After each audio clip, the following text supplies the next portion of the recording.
নমস্কার বন্ধুরা, আমি নীলিমা কুকিং শো থেকে আজকে বানাতে চলেছি। এই যে আমি পুঁই শাক কিনে নিয়ে এসেছি। এই পুঁই শাক দিয়ে চচ্চড়ি বানাবো। আর এই যে চিংড়ি মাছটা একটু ছোট সাইজ হয়েছে, অন্য সময় বড় বড় হয়। আর এই বেগুন আর এই কুমড়ো আর সঙ্গে দেবো আলু দিয়ে আমি আজকে চিংড়ি পুঁই শাক দিয়ে চচ্চড়ি বানাবো। আমি এটাকে কেটে নিচ্ছি আস্তে আস্তে সব। এখন সবজিগুলো আগে কেটে নিই। বন্ধুরা, আমি কড়াই বসিয়ে দিয়েছি। এই যে চিংড়ি মাছ কেটে রেডি করে নিয়েছি। এই যে কুমড়ো আলু বেগুন সব কেটে রেডি করে নিয়েছি। আর এই যে পুঁই শাকটাও কেটে ধুয়ে রেডি করে নিয়েছি। এইবার আমি কড়াই বসিয়ে দিয়েছি, তেল দিয়ে দিচ্ছি। মাছের হলুদ মাখিয়ে আমি ভাজতে বসিয়ে দেবো। আমার চিংড়ি মাছ ভাজা।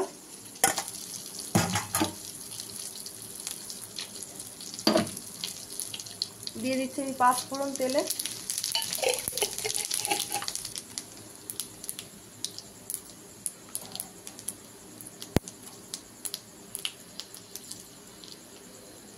দিয়ে দিচ্ছি সবজিগুলো সব এক এক করে।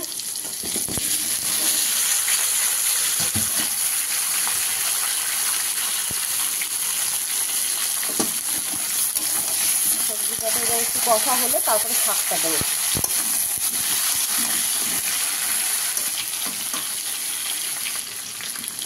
দিয়ে দিচ্ছি পরিমাণ মতো নুন, দিয়ে দিচ্ছি হলুদ গুঁড়ো, দিয়ে দিচ্ছি 2 চামচ জিরা ধনের গুঁড়ো। আমি যে পরিমাণ মতো কাঁচা লঙ্কা, তো লঙ্কা পড়বে না, শুদ্ধ কাঁচা লঙ্কা।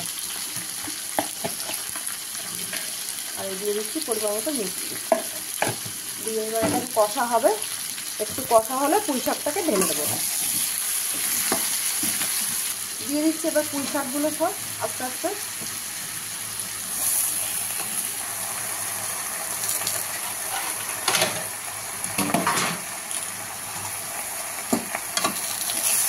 হয়ে গেছে বন্ধুরা, এবার দেওয়া পুরো। এবার আস্তে আস্তে নেড়ে ঢাকা দিয়ে দেবো।